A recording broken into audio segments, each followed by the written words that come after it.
Take a look at this Wike speech and hear what he said on this video. Just take a look at this video. Is a video showing the Minister of the Federal Capital Territory, Nyesom Wike, threatening to cause political crisis in the state of any governor who tries to interfere in the affairs of the People's Democratic Party in Rivers State. Let's take a look. I hear that there are some governors,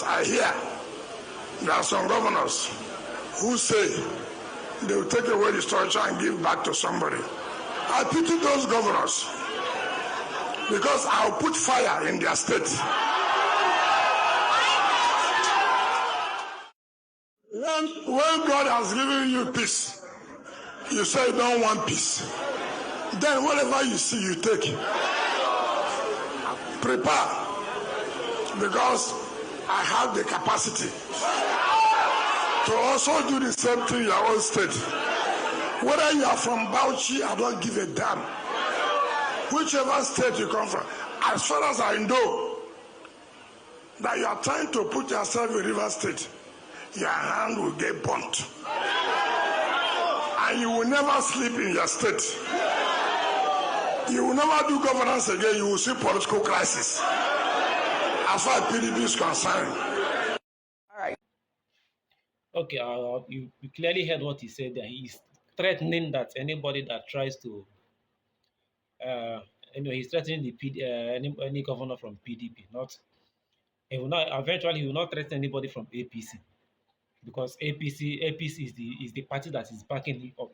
He will only threaten the people that is from PDP, because he knows that the government of Nigeria, current government, is of APC, so APC is backing him up. So he won't even dare it, because if he tries it, he will smell a nyash, so he no go try him. So clearly hear what he said here. He is clearly threatening a whole state, not just even threatening. There will be unrest in a state, as in he go cause katakata. Just like what is let me just set an example, like just like what is happening in Borno. Let me use that as an example. From the way he is sounding, it's as though he even threatened that if any politician that tries to do anything to put his hand in River State will not sleep in his state. Means that there will be violence in that state. Not just political crisis, there will be violence. Violence that require people to carry arms. Violence will require people to carry arms and cause all kinds of terror in a state. See the kind threats where this man they give, just because the government of Nigeria is backing him. The government of Nigeria, Buhari and his club. Sorry, I say Buhari, Tinubu and his camp are behind him. The APC is behind him. So he will just come out and start spitting rubbish and talking nonsense, because he is feeling untouchable. It's not just about Wike. Like I said on my previous video, Nigeria is based on favoritism. Get some parts of Nigerians will go do something, look, they will overlook, do like say they know, everybody overlook and pretend they didn't hear, pretend they didn't see, and let the person let those group of people do whatever they want. May they do whatever they want, and they will go scot-free. No, nothing will happen. They will come out on social media, make threats, make videos of destruction, and put it on social media, and nothing will happen. Imagine if it was another tribe that is entering into people's farm and destroying all their crops. Or let me assume other people from other tribes, like these Fulani are headers now, go wherever their cows are and start unaliving their cows, start to kill their cows. What do you think will happen? And the person videos it and put it on social media, like they are videoing how they are destroying people's farm and put it on social media. What do you think will happen to that person? Eventually, they must look for that person, and if they do not find that person, that the community that person comes from will be on fire. But these people, they will make videos, put it on social media, where they are destroying people's farm, and nothing will happen. Just like what happened, like what we heard happened in Benue recently. We know what herdsmen has been doing in Benue, and a man eventually tried to prevent them from destroying his farms. I don't know. People say that he poisoned his crop. To me, I will say he puts chemical to prevent pests from eating his crop. That is how I will put it.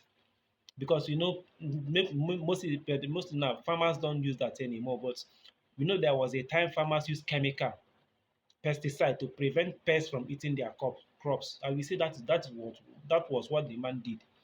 He used pesticides to prevent pests from eating his crop. It happens that these pests then be Fulani herdsmen.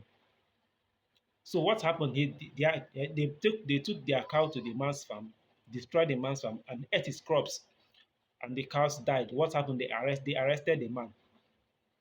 The man was trying to prevent pests from eating his crop. They arrest the man. Now, from what happened in Edo State, Uromi, we have been hearing all kinds of threats from the Northerners. All kinds of threats. Even when we come out from social media, they give federal government, Tinubu and Edo State governor 48 hours or something will happen, or anything that happens to Southern that is in the north, the governor and the Edo State governor are to blame. Now imagine if all these things is happening in the south and Southerners are coming out to issue a threat that these Northerners are issuing on social media. We think by now all these money people that has made any threats on social media, many of them must have been arrested. Just people are coming out on social media to air their grievances about the bad government and how the government is ruining the youth of Nigeria. They will send police to arrest them. They will start looking for them to arrest just because they are airing their grievance. Now imagine if they are making the kind of threats these northerners are making on social media. Wetin dem go do them? But these northerners, we have been seeing them making all kinds of threats on social media. It's just as though they are not seeing it and they are playing deaf, they are playing dumb. We have actually seen one that is a police officer making threats that Southerners in the that what certain there are Southerners in the north are going to yeah, as in the things will happen to Southerners. If nothing is happened, they will see the result of what will happen. Just because the current government is supporting Wike, is behind Wike, that is why he is able to make such threats. That is why he is able to make all these threats that he is making. All I want to say is that eventually all these rants Wike is ranting, all this gra gra this man did, eventually it will come to an end because it happened to this my what's his name again? Amechi. He do gra gra do gra. Where is he now? Like he does not like APC again. He does not like APC again. So all I'm saying is the government is operating based on favoritism. The people of the north, when they do something, nobody really cares if they are committing atrocities or not. But the people of the southern side of the country, once they do something, we say things. All this government they will start doing political gymnastic. That is when they will start showing their power. That is when they will start showing their power. But notwithstanding, they will not deter us. They will not deter us. We continue speaking as we continue talking. Whether whether they allow these herdsmen roam around our forests and our bushes, destroying crops, killing people, and doing all sorts of atrocities. This will not deter us from talking. And all I want to say is that as well is it's high time we take our own security into our own hands. We should no longer expect the government to secure our lives and properties against these herdsmen that is inside our bush and forests. It is high time we take the security into our own hands and forego and overlook the government. Since they have forgone and overlooked us, and they play deaf and they play dumb, we should forget them and take the security into our own hands. Since all these people they come out on social media and make threats and nothing is happening, it means that our lives and our property is critically at stake. It's critically at stake.